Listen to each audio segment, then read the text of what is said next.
Llamada. ¿Aló? ¿Aló? Aló, buenos días. ¿Cómo estás? ¿Cómo te llamas?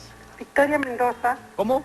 Victoria Mendoza. Victoria Mendoza. ¿Cuál es? ¿De dónde llamas Victoria? De Chorrillos. De Chorrillos. ¿Cuál es tu pregunta, Victoria? Te amo. Gracias. Miren ese comentario. Me ha llamado para decirme que me ama. Así es el amor, efectivamente. Aquí me han puesto mi vasito de agua, para poder respirar luego de la llamada.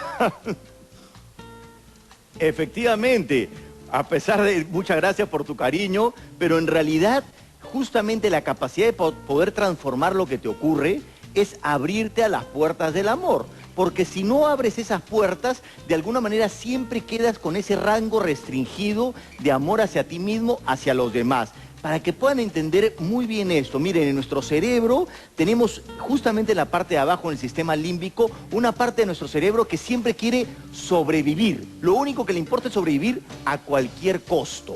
Y ese cualquier costo significa a veces traicionarte a ti mismo, adaptarte a situaciones que no son adecuadas y dejas tu esencia.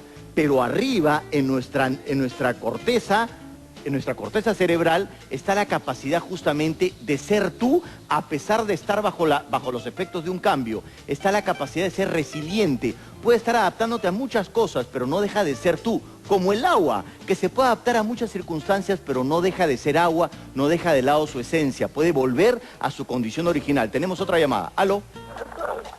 ¿Aló? Aló. Hola, ¿cómo te llamas?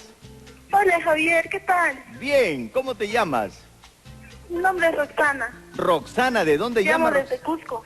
Desde Cusco, mira, un abrazo para Cusco. Y este año me toca ir, porque todos los años trato de ir en septiembre y iré por allá. Dime, Roxana, ¿cuál es tu pregunta? Pues te esperamos. Ya, ok, ¿cuál es tu pregunta, Roxana? Javier, yo hace unos meses que tuve una bebé. Ok. Entonces, hay días, ¿no?, en los que yo me deprimo, me siento muy mal. Pero supongo que le debe pasar a toda madre al principio. Y a veces le echo la culpa al padre de mi hijita. Ajá. Pero después al ver la sonrisa de mi hija, sus caricias y todo eso, se me va el mal humor, se me pasa todo. Entonces ella tiene ese don de transformar ese sentimiento que tengo en algo bonito. Esa es la alquimia. Efectivamente, Roxana, qué lindo que lo digas. Efectivamente, uno de los elementos para producir esa alquimia es cuando uno se brinda a los demás. En tu caso te estás brindando a tu hija. Entonces tú estás con esto de culpar al papá, ¿no? Hemos hablado muchos programas sobre los efectos negativos de la culpa, porque diriges toda tu atención afuera y no produces esa transformación. Mañana justamente vamos a hablar más sobre esto. Pero al ver a tu hijita y al ver que tu hijita te sonríe, tú te sientes valiosa y sacas justamente esa energía en poder brindar algo positivo a tu hija.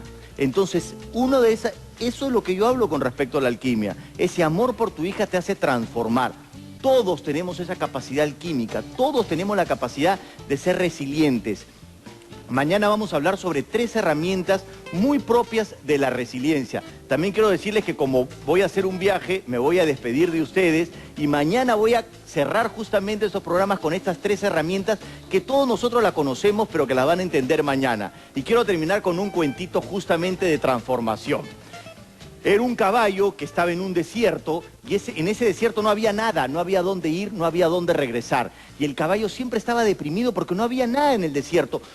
Todo le era igual, porque donde se pudiera echar siempre todo era igual. Ni siquiera soñaba porque no tenía nada en qué soñar. Siempre vivía triste, siempre parecía deprimido y los días eran eternos y larguísimos. Un día se echó a dormir en cualquier sitio porque todos los sitios eran iguales y al despertar, a su costadito había florecido un pequeño cactus circular de intenso verde y espinas doradas.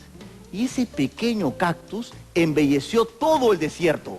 Todo el desierto cobró sentido para el caballo, porque ya sabía dónde ir, podía dar vueltas alrededor del cactus, podía escucharlo crecer en las noches, podía contemplarlo. Y un día ese amor se desbordó de su pecho y quiso acercarse a besar ese hermoso cactus. Pero las espinas se lo impidieron y le dio mucho miedo y ese miedo rompió su corazón. Y al romperlo el corazón, albergó más miedo, miedo al dolor, miedo al sufrimiento, y nunca pudo acercarse a ese cactus porque sabía que siempre lo podía tener cerca, pero no lo podía besar ni tocar. Y así el caballo envejeció muy rápido, y los días comenzaron a pasar muy rápido, y en un momento dado, olfateó la muerte y dijo, ya es el momento de despedirme, y nunca pude besar a este hermoso cactus. Siempre solamente lo pude contemplar por miedo al dolor. Y en ese momento, al olfatear la muerte, sintió una fuerza, un impulso para hacer algo que nunca se había atrevido. Y dijo, esta es mi última oportunidad. Así que se acercó a besar ese intenso verde mientras una espina dorada se clavaba en su frente. Pero al caballo no le dolió. Tenía el rostro ensangrentado y dijo, ahora sí me voy a ir de esta vida sabiendo cómo sabe el amor. Y así el caballo se echó a dormir y se echó a morir. Pero al día siguiente se despertó y se sentía fortalecido, se sentía joven de nuevo, veía sus músculos y veía que estaba joven. Y decía, ¿pero qué me ha pasado? Y no podía ver lo que tenía en la frente. Y de pronto vio que justamente en el cactus donde lo había besado había florecido una pequeña flor, y el sol fuerte comenzó a reflejar en el desierto como un intenso espejo. Entonces el caballo fue a ver y de pronto se dio cuenta que la espina dorada se había convertido en una espiral brillante, transformándolo en unicornio.